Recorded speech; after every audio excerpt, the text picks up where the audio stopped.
honored to see so many types of women come together to support each other virtually. So thank you so much for joining us this morning. Well, ladies, let's talk about us. Today, women-owned businesses are growing 5 times faster than the national average. Internationally, women make up about 1/3 of all entrepreneurs worldwide. And women also now make up over 51% of the labor force today. What's important is that we take the time to celebrate the progress that we have made and keep going, along with the bottle of Marca Prosecco, of course. And that's why we're here today. We want to bring together a community of women to share stories, learn from each other, and support each other. Today, we will hear from women who will share their best personal and professional tips that are both timely for the world that we live in today and timeless for how we continue to grow our futures. Let's go ahead and meet our first panel who will talk to us about personal fulfillment. First up, I'd like to introduce Dr. Roshanas. She raised over $600,000 to fund 4 degrees, including a PhD in systems engineering and finance. She was also voted one of LinkedIn's top 5 voices in technology and named one of 27 Black founders to watch in 2019 by PitchBook. We also have joining us today, Ashley Mills, who is co-founder and co-CEO of Obey Fitness. She co-founded Obey in 2018, having the foresight to build a premium at-home business focused on community, entertainment, and design. Obey is a place where brands and celebs launch new content, such as Sex and the City inspired classes or celebrating En Vogue's 30th anniversary. And she's also a proud mom to a 5-year-old son and a baby boy who both love to obey with her. And lastly, we also have Miss Danielle Moss, which some of you may be familiar with the Everygirl Media Group. She's one of the co-founders with Elena Kaczmarski, and together they turned an initial self-funded investment of $6,000 into a 7-figure business, which is the Everygirl Media Group today. The Everygirl Media Group was also selected by the White House to feature the staff working under Michelle Obama. And fun fact about Danielle, she also met her husband on Tinder. And in addition to that, Danielle also has a thriving business on the side in home decorating and interior design. So ladies, thank you so much for joining me on the personal panel today. Certainly we continue to live in unprecedented times right now, where there are extraordinary circumstances that are coming at us in so many different angles, and quite frankly is testing a lot of our emotional, physical, mental resilience, not only professionally, but also personally in our lives. So I'd actually love to start with you, Dr. Roshanas. You're certainly someone who has a very holistic approach on how to define not only personal success, but personal wealth. You've certainly accomplished a lot. 4 degrees is not something to mess with. And so I'd love to just kick off our personal panel and ask you, how do we eliminate the idea of I'll be happy when? And start embracing the idea of how to be happy now. I know that this is something a lot of women are facing today as we think about writing out everything that's happening in terms of a pandemic, in terms of social unrest. So how do we embrace that mindset of I'll be happy now? So I love this question. And a few years ago, I said, I have to figure out the answer to this question. And so for me, I had to go to Thailand and study yoga and live at an ashram in order to clear out the noise. Now, most of you won't be able to do that, and that's okay. The most important thing is to figure out how you can check in with yourself, how you can figure out what is important to you and in your life.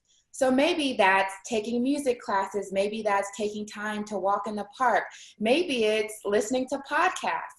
No matter what it is, figure out what will make you happy right now, today, before you go out into your life. So in summary, the recommendation is find your happy place, find your center, and then move through life forward from there. Yeah, I love those. Those are such great tips for us to kind of keep in mind right now to bring us into how do we find little tiny moments of happiness now. I'd love for you to elaborate more because I think you have such an interesting mindset and perspective on the idea of happiness, but also wealth, which I think is another interesting topic that a lot of women are thinking about today. In your mind, what mindset should women adopt when they think about personal wealth? And in your own definition, what is personal wealth today? How do you look at personal wealth today beyond just the obvious of finances? Yeah, it's actually not the obvious of finance. So my favorite definition of wealth is what you do, where you do it, when you do it, and with whom. So if you think about how many of those that you control, do you control who your coworkers are? Do you control where you live? Do you control your workday?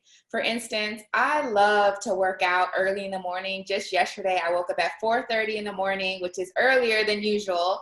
I did an hour of work, then I did a hot yoga class, and then I did some more work after that. But because I control my own day, I can completely decide when I do whatever I want. And so the objective of life is to control as many W's as possible so that you can have more of that wealth. And ever since I read that definition years ago, I set myself on a path to control the W's. Previously, I lived in Washington, D.C., and Washington, D.C. is great, but just not great for me.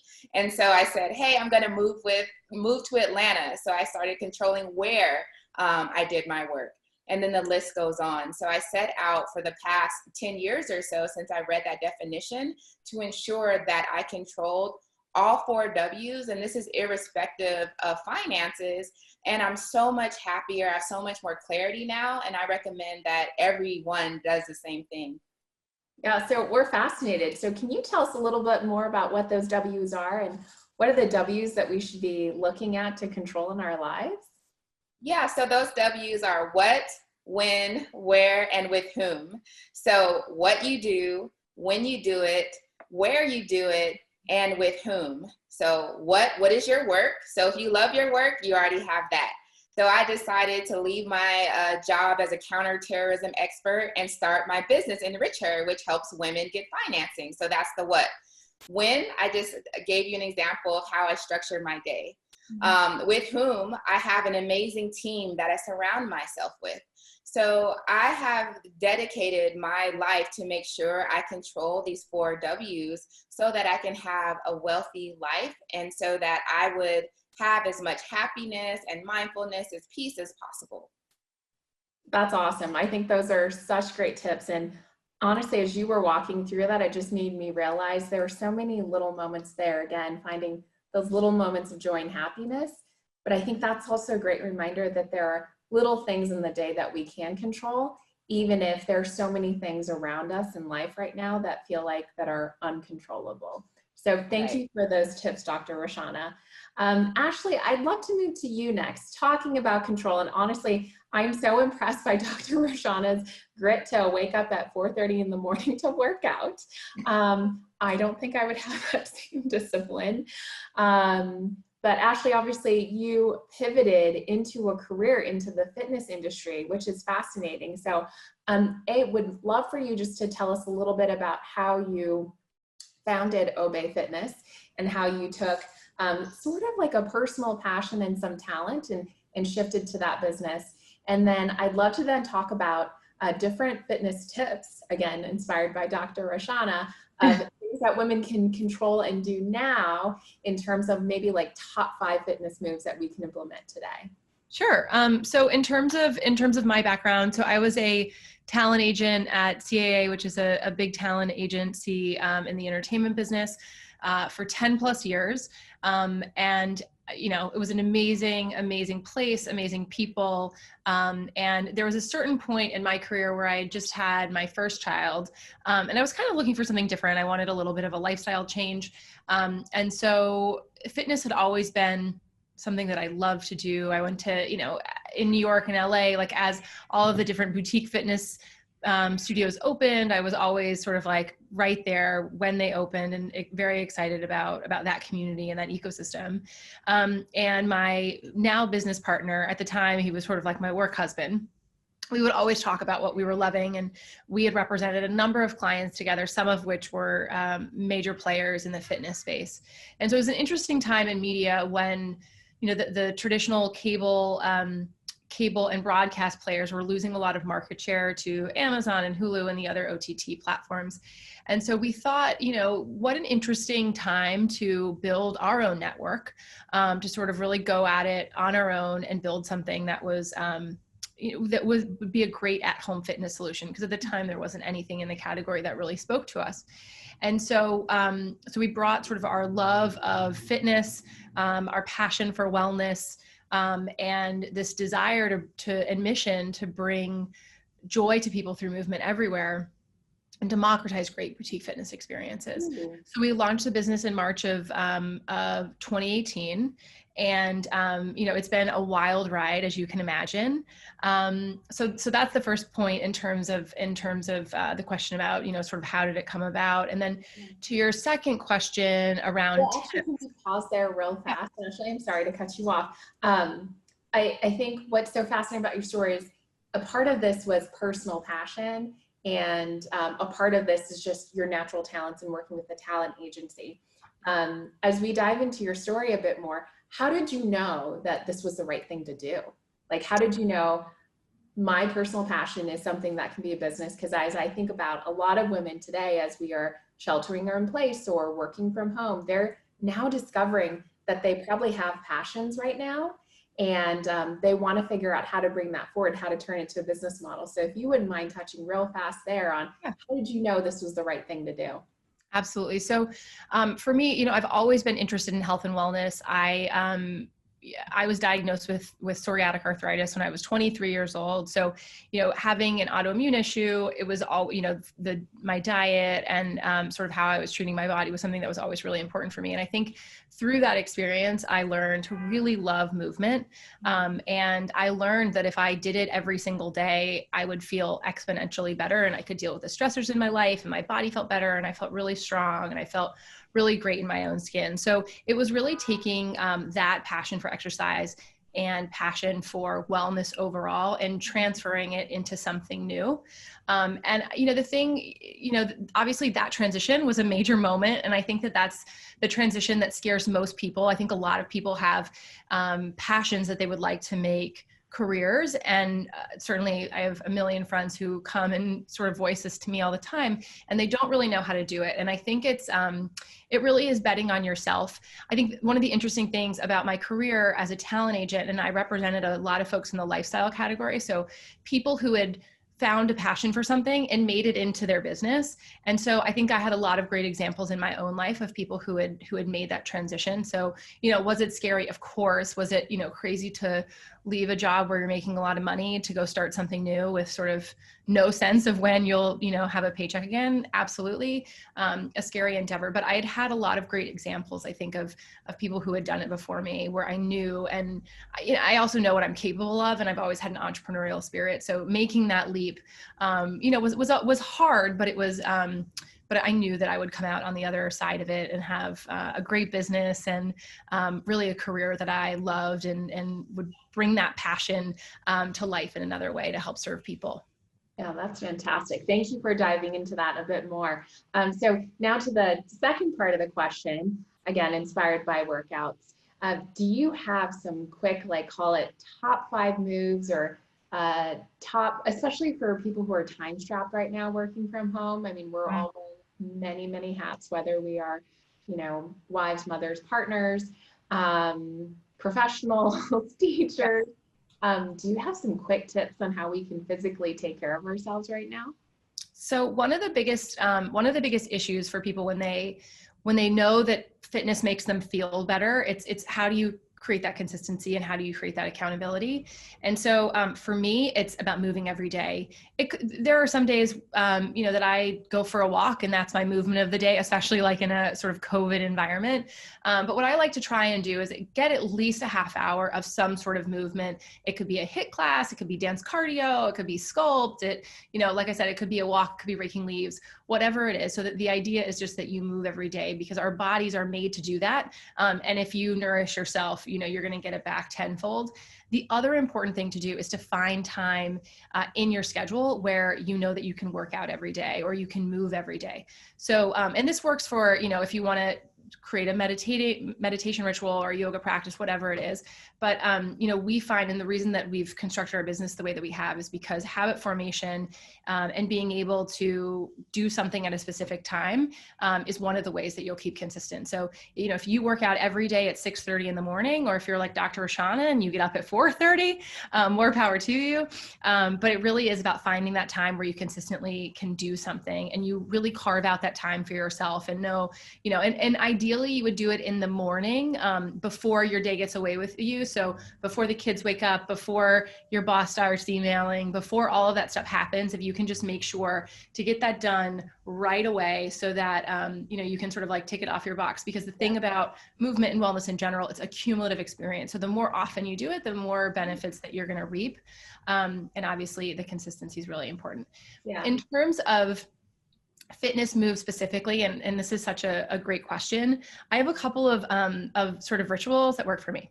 Right. So there are those moments, during the day, during COVID, work, wherever, where you're feeling a little sluggish and you want to sort of like reach for a cup of coffee. Mm-hmm. What I find, and this is actually an exercise that you do. It's mobility related when you're trying to like warm yourself up to lift.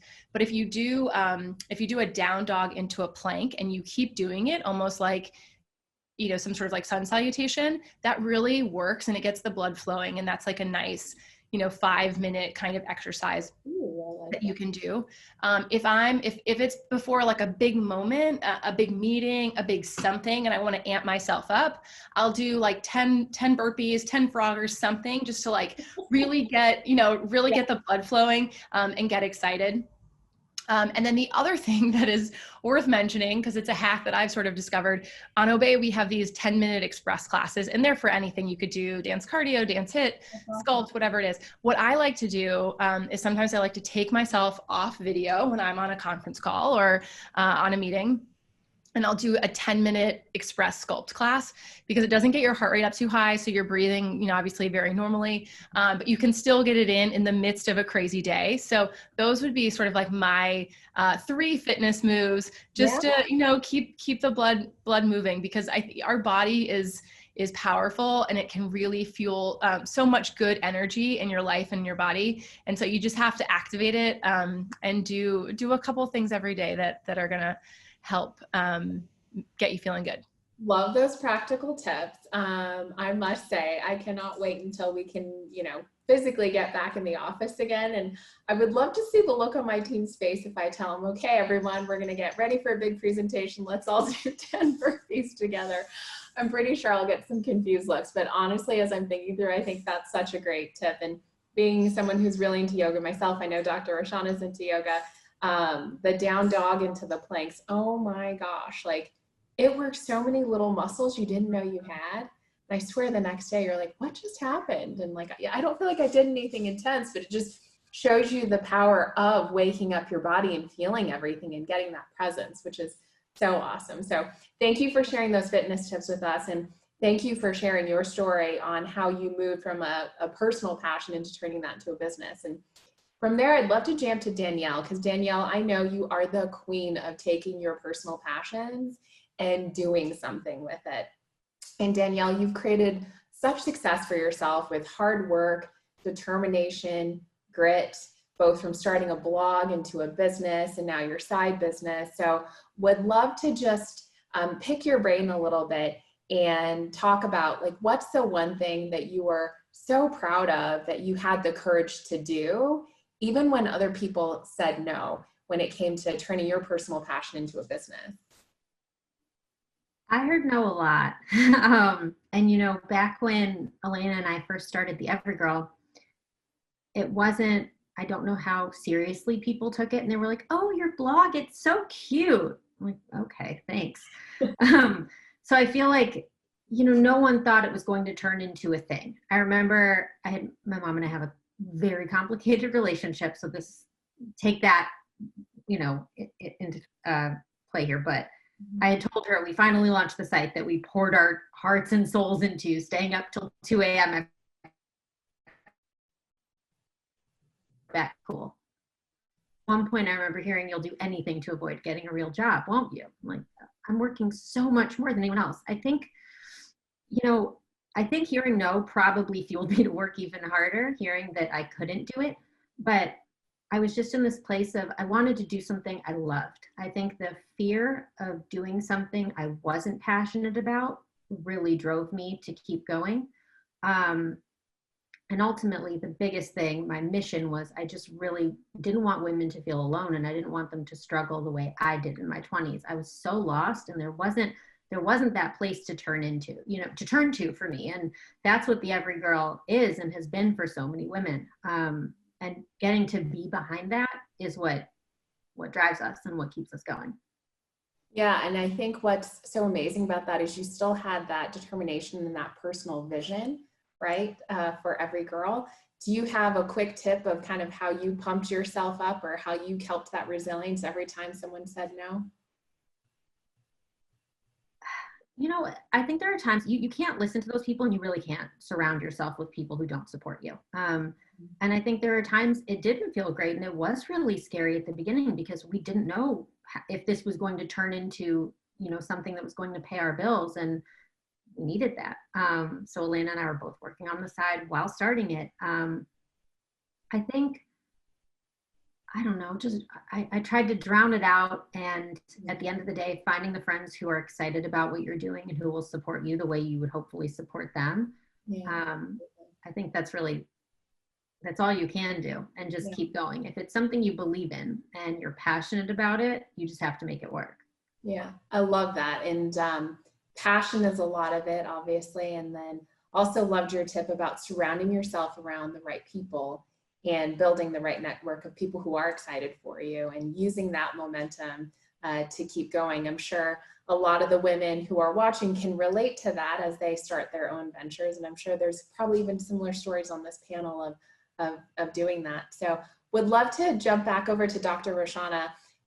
Enrich Her is such an inspiring business model because you're really trying to build gender diversity in business. And, as we've talked, it sounds like it's also a very important personal value to you. So would love for you to talk about, like, how do you, for women who are trying to start a business based on personal values that resonate with them, a purpose-driven business, a lot of that coming from personal passion, what advice would you give them in starting this business?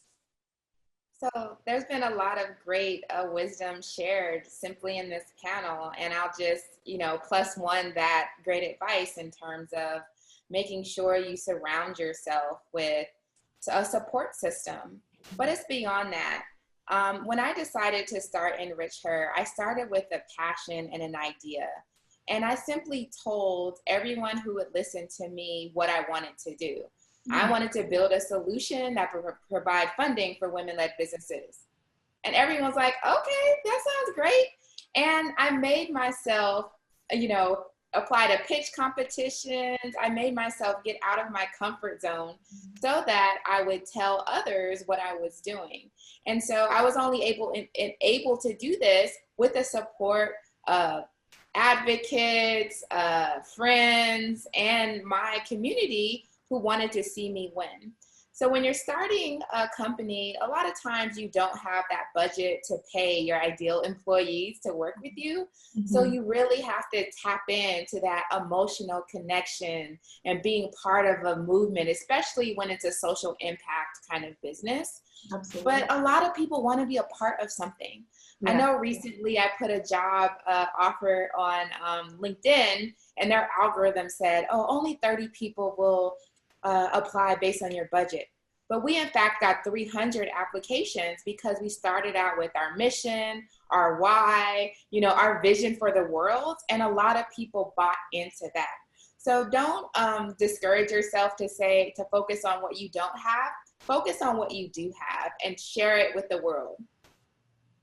I love those tips, and I think thank you for sharing that tidbit on what the algorithm says versus what you want to do in your personal vision, because it reminds me a lot of, for those of you who have read Simon Sinek, who talks about the importance of why. They always say people don't care what you do, they care about why you do it. And it's so important. And I'm sure you probably got a ton of great applicants, despite the algorithm telling you that you would only have 30 applicants, because you're absolutely right. People want to be a part of something larger. So when you were building Enricher, were there people who were naysayers? Were there people that said, like, you can't do this, you can't marry social justice, you can't marry impact with business? Did you ever get some of that? I still get that every single day. The Wow. problem is too big. The problem is too difficult. So-and-so who's more amazing than you tried it and they failed. And I just don't listen to that, because I know who I am. I know everything that I've achieved, and I understand that I believe that I could do anything that I want to do. So that's one. Secondly, you just can't listen to people who project their own insecurities onto you. Most of the things that people say to you are about how they see themselves. Like, they would be too afraid to do something new. They would be too afraid if they didn't have this budget or this team. But those aren't my fears or my insecurities. And so it's really important, back to what I was saying before, to tap into mindfulness, to tap into self. And whenever I'm doing strategic planning for my business, that's what I do. I meditate, I do yoga and fitness all day. I stay in the present moment, get to my happy place, and then I do my strategic planning. And that strategic planning does not include any naysayers. Yeah, I think that's so great. And I think you bring up a great point. I read a great quote recently that said, you should never judge your own value based upon how others treat you. You should judge your own value in terms of how you treat yourself, which I think is such a great reminder. So from there, Ashley, would love to jump back to you. Since we're talking a lot about values in business and how that shows up in our businesses, and again, taking those personal passions into that, how does Obey reflect some of your own personal values? I think what's so fascinating about Obey is, and you even said it earlier, teaching people to learn how to love movement and the joy of movement. And obviously Obey's classes are so fun, between the music, the colors. How does Obey reflect some of your own personal values as you navigate through life as a mother, a professional, a CEO, a wife? Absolutely. It's a great question. So, I think in terms of like the need for Obey, it really for me stemmed from the fact of I needed a really great at-home fitness solution that like solved a problem that I had. And the problem that I had was, I worked a ton. Having small children, a husband, a family, a lot of obligations, a lot of friends. I just found that I was frazzled a lot of the time, and I was like pretty burnt out. And I needed a way to like create time and space for myself in a way that like felt joyful and fun, and what would inspire the change that I wanted to see in myself, and that would inspire a sense of peace and calm, while still having this sort of like community oriented experience. And that's, in my life, that's what I value. I value fun, I value friends, I value community, I value feeling really good. And so I think that, it's sort of, a desire for those things has certainly inspired what we do, and also how we talk to our members. I think one of the many things that differentiates us from our competitive set is really the way that we connect with people. Fitness is a very intimate experience, and we're in people's homes every day, and we're having this dialogue and this conversation. And so it's essential that we make people feel seen and understood and heard. And so, we listen to what people are asking for, and we make sure that content is stuff that we program. We call out your name in class, which is, we really want you to know that, like, we know that you showed up. And so, I think that, when I really think about it, a lot of the things that I've always looked for in my own life are things that this product and this business now house and really bring to a much larger audience. Yeah, that's awesome. And I would certainly say that a lot of women probably enjoy those classes, because those are just very real needs that we all have. And also love that there's not this, what's this word? Like, it's like a strive for perfection of having like the perfect form or the perfect pose, and just having fun. And again, building behind a vision is so important, and it's obvious how it shows up in your business. So thank you for sharing that with us. I'd love to pivot the conversation to talk a bit more about courage.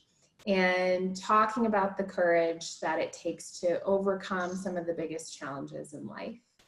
And we're certainly facing a huge challenge today with both social unrest. We're facing challenges with a pandemic. We're facing challenges, you know, they say that right now, women might be trying to overcome a challenge of an impending she-cession.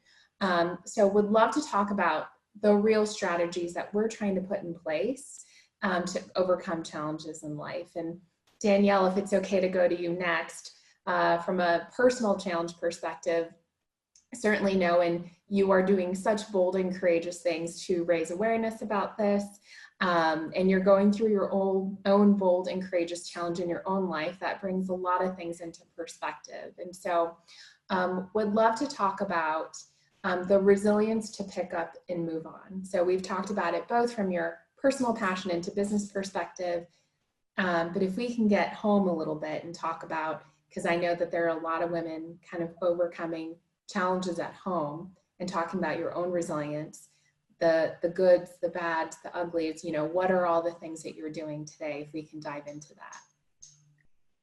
Yeah, so we were already, you know, it already felt like a struggle. We, when COVID hit, Elena and I closed the office a week before everything started to shut down. We wanted to keep everybody safe. And we had our nanny stop coming. I had a 22, well, she was 22 months at the time. Things really got bad. But that was anyway, early March. So she was 20 months. In May, our daughter Margot was diagnosed with leukemia. And I can't say it still without crying. You know, everything felt impossible, and I don't want to take away how hard things have been for people, because it is hard. You know, we're in this place of feeling like we're trying to protect our kids and keep them safe, but we're worried about their mental health. It's just, either way, you feel like there's no right decision, and whatever you're doing your best. But you know, in that moment, and I've said this before, it was like I'd never felt pain, and that's not to take away other people's pain, because they're real, but it's real, but nothing can prepare you for that. I'm not stronger than anyone else. I'm just doing what I can. I have to for her. So I was 33 weeks pregnant. So that it was a lot at once, but you know, I don't want to say once I kind of got a grip on everything, because I still very much don't have that. 2 nights ago, broke down, lost it at the thought of the harder block of treatment that starts very soon. But, you know, none of this changes any of Margot's course of treatment, but if I can help other kids, and this has always been my mission. It's been my mission with the Everygirl. When I was in my 20s and I felt alone, I just thought, okay, one day I'm going to have a son or daughter, and they're going to have a friend who's struggling, and I'm going to help them. I never would have imagined I would have been behind a site that is the Everygirl, and now the Everymom, and that we've helped millions of women. And if I've already been connected with a few moms that I've been able to help, who are walking this path, you know, that I'm on. And it's, if you help one person, nothing will ever make this worth it. But I have an opportunity, and I have a platform, and I guess it's who I am, but it was never an option not to do something, and not to fight. Yeah. Danielle, I just want to say, and I know we talked about this previously, but it still gets me every time. Thank you for being so open and vulnerable with us and sharing, you know, your family's journey through your daughter's health. And hopefully, you know, a lot of women, and not to diminish the pain, and I know you're so sensitive to that, but what you're going through is so real. It doesn't make it better or worse than anyone else. Everyone's going through their own struggles. And so we just thank you for sharing, you know, your story, because that there's power in community. There's power in supporting each other as community as we go through things. And I know a lot of people are rooting for Margot and rooting for her recovery. So I think that's so beautiful. So thank you for sharing with us. I think what's also really powerful about your story and some of the things that you're sharing with us, and it's always in some of the most challenging times that we're called to service, right? It's always in sometimes the most challenging times that we're called to doing something good. And what I think is amazing about your story is you're taking a very difficult situation and you're trying to do something good with that. You're trying to give back in some way. So I think it's so admirable that you took the time to raise funding for childhood cancer. I think that is huge. And I think the second nugget that I'm taking out of your story, which I think is really powerful, I can only imagine that it's so hard day by day to see, you know, what is the day going to give us? And I think a lot of us are in that situation right now. And I love that you say you can only be your best of where you are at today. And for that moment, for today, that is enough. And that is just so powerful just for all of us to remember that, you know, if this is what I can give today, that is enough. And that is beautiful. So I thank you for sharing that story. And I'm sure our panelists and also our viewers agree that there's some powerful stuff there. If I could follow up, Danielle, and focus a bit on you, because I know that your family's going through a journey. Margot is going through a journey, and you had a baby in the middle of a pandemic. There's a lot that you're juggling right now. What's the one thing that you are doing, can be big, can be small, that you're doing to nurture yourself right now? What's the one thing that's really helping? This is a tough one. I would say honestly that there isn't just one thing, but I think it's giving yourself something every day. So I don't think for me, it's hard to say I'm going to always do this one thing. I love working out. I can't realistically always do it. There's a child going through treatment. It's just not, I don't have a nanny, and my husband and I are all over the place right now. So, I try to get in movement. That's great, but that's not always my thing. So I think it's finding something that brings you calm or joy or just something that you need that day. So whether it's, making sure you get to talk to a friend, or you get to watch a favorite show, or read a book, or listen to a podcast, or, it might be something different every day, but you have to give yourself something. Last night, I stayed up late and organized our basement. It might not make sense, but I sat there labeling my bins with my label maker. And now when I walk down there, it feels better. And it was something I could do that gave me a little bit of peace and calm. And that might not be everyone's cup of tea, but it felt like an opportunity for me, so finding something you can do that makes you feel normal, because nothing feels normal right now. And we're all, I know some people are less isolated. We obviously, given Margot's circumstances, are being very extreme. So, finding anything that's normal. You're going out, you're doing it in a mask, like just getting to see friends from a distance, or if you can form your own little pod, or whatever it is that feels good and safe and brings you some happiness. Yeah, I think you're right. Nothing is normal. So almost kind of going back a little bit to what Dr. Roshana was talking about early on, like what are the things we can control in the moment, and what are the things that we can do for ourselves in the moment? That sounds like a great project. To bring a sense of normal to a life that's not normal right now. Dr. Roshana or Ashley, do you have any ads or thoughts or comments to, things we can do to just nurture ourselves right now? I know, Ashley, you have this personal philosophy of, taking care of yourself first, but would love for Ashley or Dr. Roshana to jump in if there are any other tips on nurturing self. Sure. First of all, just Danielle, I am so sorry to hear about what you're going through. I have two young children, a 5-year-old and a 9-month-old, I guess 10-month-old now. And it feels like life is hard with no nanny and working and all that we're going through, but I can't even imagine what you're experiencing, and just know that mine and everybody I'm sure on here, our thoughts and prayers are with you. And that's rough stuff. The thing that I loved about your story, when you were talking about a label maker and organizing your basement, like that's the kind of stuff that gets me going too.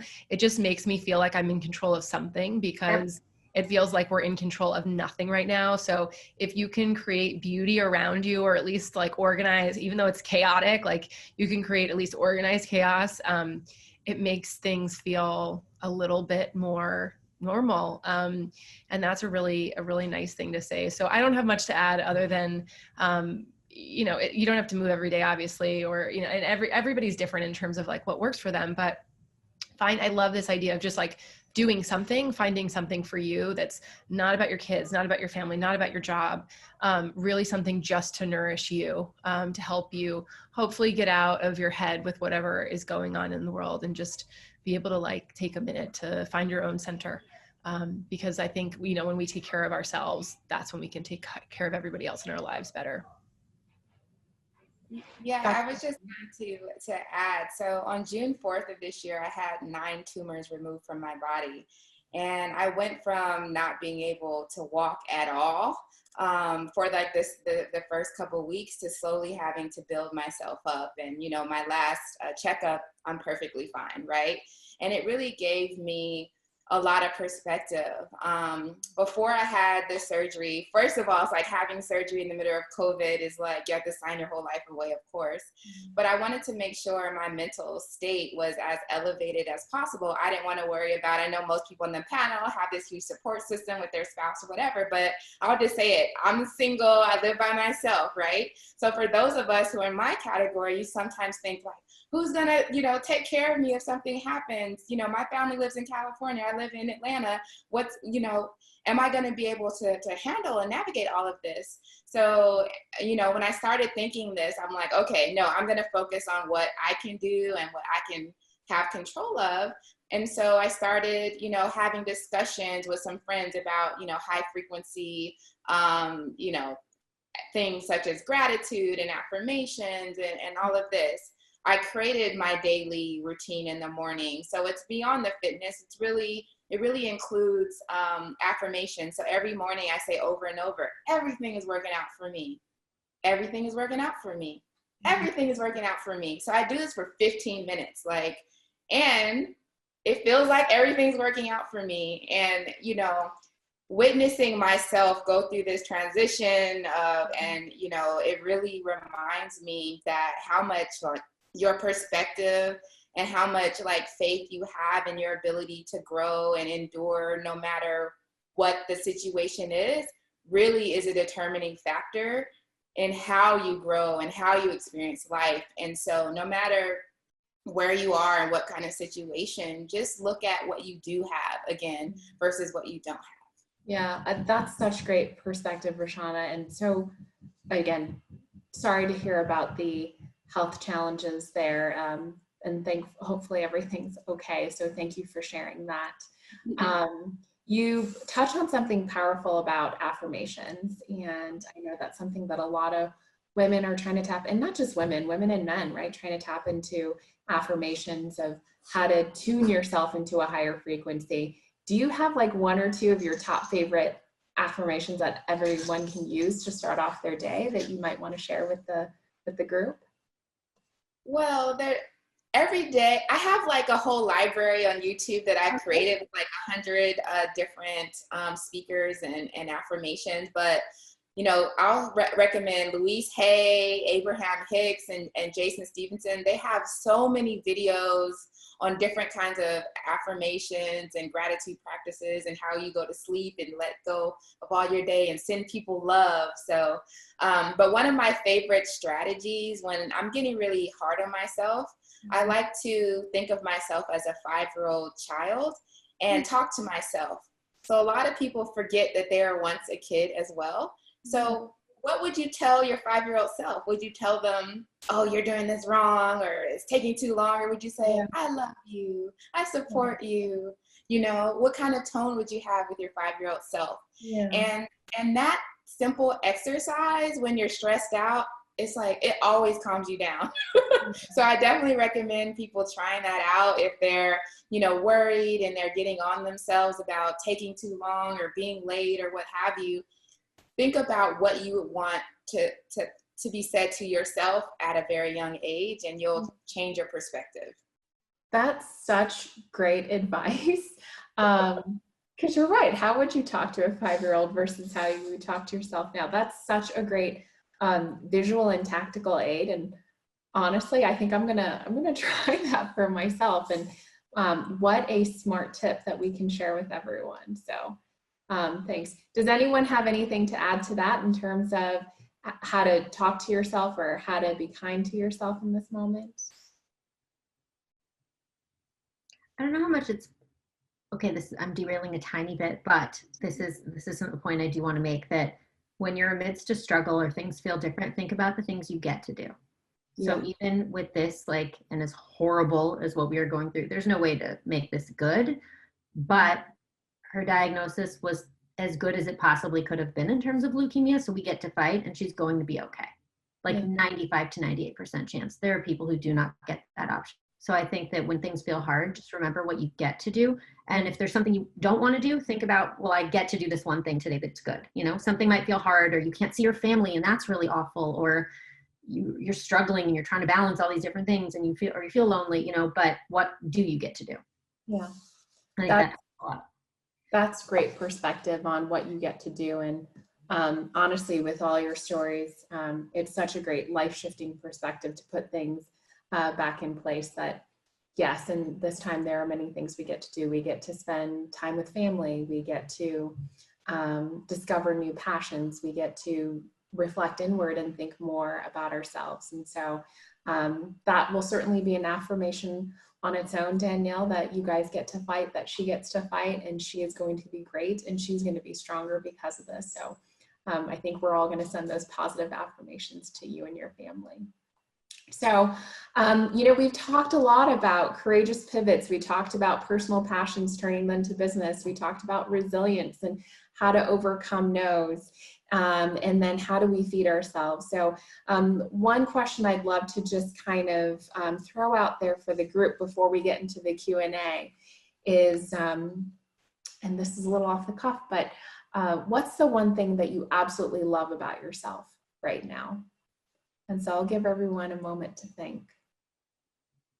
And then whoever wants to jump in first, I'll let y'all jump in. I'm happy to go first. One thing that I love about myself is, and I'm borrowing this from Marie Forleo. It was the title of her book, but the title of her most recent book is "Everything is Figure-Outable," and I think that for me, everything is figure-outable. It's always been figure-outable. I think I came from a very humble beginnings, and I figured out a lot of stuff on my own throughout my life. And I think that's something that's always like sort of like really stuck with me. And I think when I heard that book title, that really spoke to me because I think that's sort of like always how I've approached things. And I've always known that I would be okay because I would be able to figure it out. Yeah, love that. So I'll go next. I love that I can figure out ways to motivate myself to achieve any goal. For instance, so during my recovery, I had to get up and move every 2 hours for 20 minutes throughout the day. And I'm like, this is a good idea. I've been just focused on my 1 hour in the morning of working out, but is there something about these small increments in time? So I wanted to, you know, achieve a certain number of steps. And I said, hey, what if I just do 10 minutes, you know, throughout the day? Can I get there? And then I switched it up every day. And it was kind of fun because I made up different challenges. And I do the same thing with my company. I create little analytics challenges to reach certain goals, and it makes me like so happy. So I love that I can like make up a contest for myself, be the only participant, and still have all this joy. It enables me to achieve whatever goal I set out. Love that. I would say that I always get back up and want to do something with something that feels hard, like want to do something to change things for others or help, whether it's helping, I've always said this, but like if I'm helping one person or however many people it is, if you can do something and make one person's life different. So I think just my drive to keep going and to make things better for other people, you know, whenever everything feels crazy. Well, ladies, thank you for sharing that, because as I'm listening to all of you, I think the one common thread between everything is figure-outable, that you have strategies to take care of yourself, or that we always get back up. I think the master thing I'm taking away from all you ladies on what we love about ourselves is that no matter what, we got this. And that's pretty powerful. So I will absolutely say you've all got this, we've all got this, and I know as a community, as we navigate through times right now, we got this absolutely applies to everyone here on this panel, and I'm sure to many, many people who are watching right now. So, well, thank you for that. I'd love to dive into some Q&A that we're getting through some of the viewers. So we've got some specific questions for people. So Ashley, I'd love to start with you. The first Q&A that we're getting from a viewer is, how do you not focus on societal pressures? For example, getting married by this certain age, kids, jobs, so on and so forth, especially given, you know, all the pivots you made in life. Yeah, that's a great question. You know, in terms of societal pressures, I think we all feel them. But I've never been one that sort of necessarily acquiesces. So I don't know if I'm the best person to answer that. I don't know that I have like a really good tip or suggestion there, other than I'm not like, judgment is something that I like, in terms of like self-judgment is not something that I really struggle with. And I think I've always been, and I think it has a lot to do with sort of growing up and having to, in some ways, raise myself. I think from a very early age, I've had like a very strong compass and a very strong sort of like decision making for what was right for me. So those sorts of pressures, like, yes, they exist, but I don't know that they affect me in the way that they maybe affect other people, especially in like your 20s. Yeah, well, definitely having such a strong compass is really good. And I think we talked about a lot of great tips today on how to build that strong internal compass, especially with mindfulness. Dr. Roshana, the next Q&A for you is, what are tips for balancing academics and networking while in grad school? Certainly as someone has multiple degrees and a doctorate, what are some tips on focusing on schoolwork while also building out your network? I would say I focused on what I could actually do. And so if that was, hey, I only had 2 hours to work on my schoolwork at a time, I would make that time as efficient as possible. No alerts on anything, no distractions, 2 hours and done. And I didn't have any emotions in terms of how much I got done. It was just 2 hours every day. And in fact, that's how I wrote my dissertation for my doctorate. I spent 2 hours every day for 5 months writing. And then at the end, I had my 300-page, dissertation and successfully defended. But it's really just making a decision of how you're going to spend your time and sticking to it. Without adding emotional baggage. We spend so much time navigating with what I should do this, or this wasn't efficient, or like all this time judging ourselves. And so that was what I did. In terms of networking, some people used to complain because I would go to parties and whatnot and bring my books with me. People are like, what are you doing? I'm like, I'm here.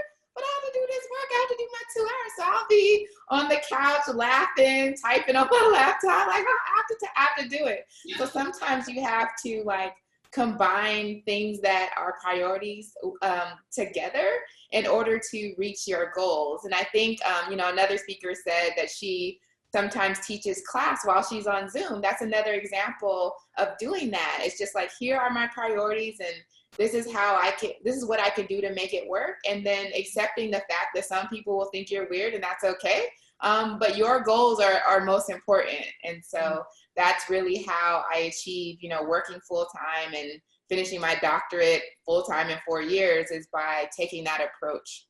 Yeah, for sure. And yes, you absolutely have to do the things that work for you. And I love that. No one else gets to tell you what your goals are or what does success look like except for you, which is awesome. So thank you for answering that question. And last but not least, Danielle, a question coming in is, how do I market my brand new online business with limited budget? Obviously, you've not only started the Everygirl, but you also have Anecdote. What are some tips on how to start a business with limited budgets? So, I would say social media can be a really great tool. By the time I had launched Anecdote, I had, some connections with bloggers we were able to partner with, and I had my personal Instagram and you know, my blog and things that I was able to use to help that grow, being out there and being present every single day, because when you're first starting out, you know, you can't post once a week and then expect anything to happen. So I would say if you do have any ad dollars to throw behind Facebook, and it doesn't have to be a ton, that can't hurt. But I think just getting out there in any way you can. You know, for me, I did partner with people by gifting product when I was able to. For anecdote, when it was growing my personal blog, it was just posting every single day. When it was growing the Everygirl, it was using our personal blogs to help grow that. But again, it was content every single day, sharing what you're up to, showing what you're doing, offer something that other people aren't offering. So whether it's sneak peeks or, you know, things that you're up to, a service that's new, try to collaborate with someone if you're able to. Just don't give up. Yeah, I think that's great advice. And they always say content is king. So a lot of times we still have to be so disciplined about our content, because when it shows through in our content, the audiences will come. So, well, ladies, I just want to say thank you so much for finishing our first personal panel. I think there was a lot of great wisdom that you all shared on how we can take the time to not only nurture ourselves, nurture our resilience and our mindfulness. And again, just want to say thank you for all your wisdom and your tips. So from here, we're going to take a quick break after a video from Marca. But again, just want to say thank you to our first panel, and stay tuned for our professional panel afterwards. We're going to have more great speakers that will have both timeless and timely advice for us. So cheers, ladies. Thank you so much for joining us today. Thank you. Thank you.